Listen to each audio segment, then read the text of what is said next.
You see that? That's me, doing God's work.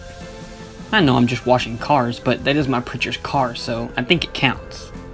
At least that's what I have to tell myself to cope with the fact that I'm a 30-year-old man who washes cars for a living. But I wasn't always here, glistening in the sun. Let me take you back to July 8th, 1987. To most of America, a pretty normal day. But to my mother, not so much. Because on this particular day, she was squeezing a human baby out of her butt. July 8th, 1987. I was born. Now when I was born, I was just a baby.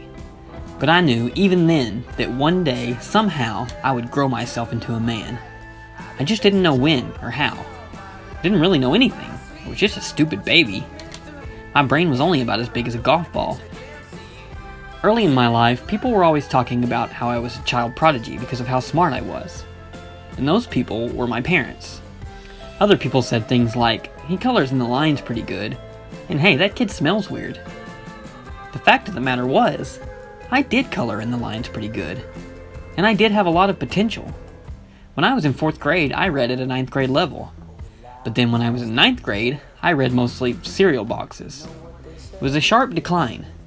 And now, somehow, instead of becoming the president or an astronaut, I'm a goddamn car washer. So what exactly happened? How did I go from future president of the United States to car washer? I decided to talk to some of the people closest to me to try to find out. The first interview I was on my way to was with my lifelong friend Brendan. We've been friends for almost 20 years, and I have some pretty hard-hitting questions to ask him. Brendan?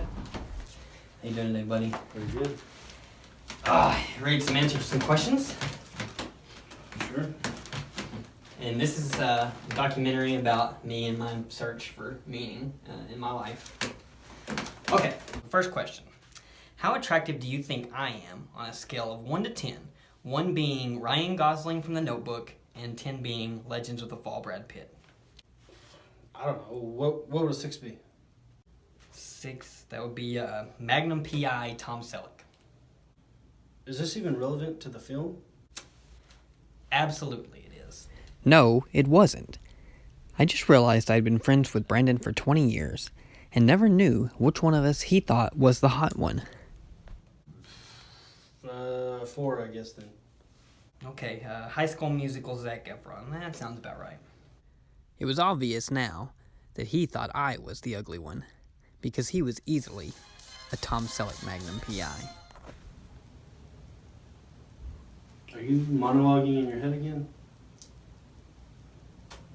Yeah. Okay, well, I'm gonna leave.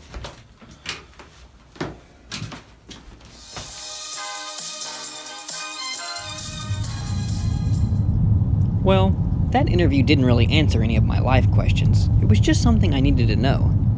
With this next interview, I needed to dive deeper. I was going to talk to someone who claimed to be my father. How you doing? I'm doing good. How are you? Pretty good. Got some questions for you. Now, you claim to be my father, is that correct? Yes. Interesting. So let me ask you, where did it all go wrong? I don't think it went wrong. You're a good man with a loving family. I, for one, am very proud of you. You're very proud. You know, I'm happy that you're proud, but this is about me, okay? Is it true that when I was 7, I told you that I was going to play for the Dallas Cowboys? Yes, it is. And how long was my career with the Cowboys? You didn't quite make the team. There it was, the crushing reality of a young boy's dreams that never came true. But why, I wondered? But why? You were 5'5" and 125 pounds. I see. But listen, son, you were never going to be defined by your physical attributes. Your heart and your mind were all... While my father rambled on incoherently, I started to wonder. Was it possible that playing in the NFL wasn't part of my destiny? There was no way anyone could know for sure, but I did know one thing for certain. I was really, really hungry. Smart and caring young man. Okay, Dad, that's enough. I'm really, really hungry. You think you could leave now? Yeah. Oh, Dad.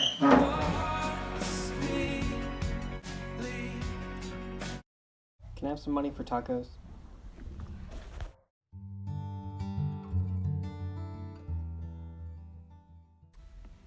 These interviews were getting me nowhere. Was I ever going to find answers? I decided to take a walk so I could clear my head. Also, I needed a place to put these beautiful but completely unnecessary shots of me in the sunset. Just when it seemed like all hope was lost, I had an idea.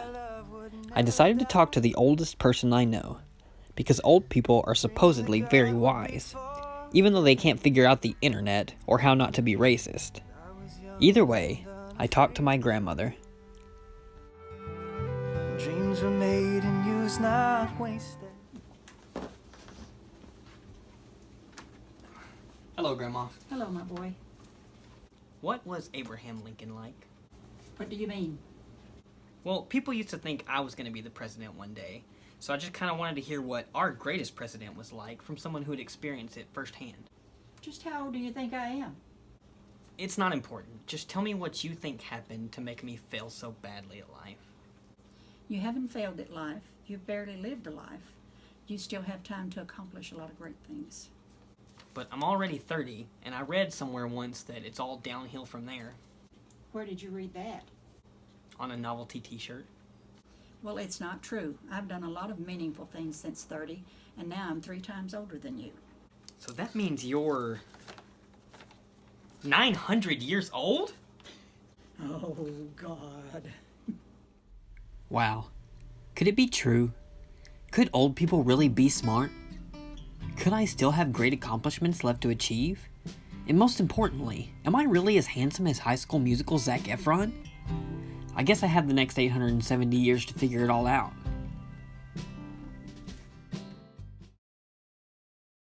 Hey guys.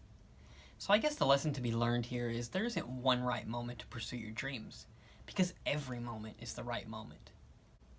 The way you make a paycheck doesn't define who you are, so don't spend another second waiting around. Find what you're passionate about, and don't be afraid to go out and do it. There's a great quote that says, "What if I fall?" And I'm paraphrasing here, but damn it, Gina, what if you fly? I did it. I made this film, and you are watching it. I'm achieving my dreams in real time.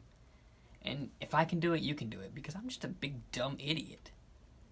And who knows, maybe one day we'll be sitting at the Academy Awards together, and we can look back at this, my very first short film, and say, what the fuck was that?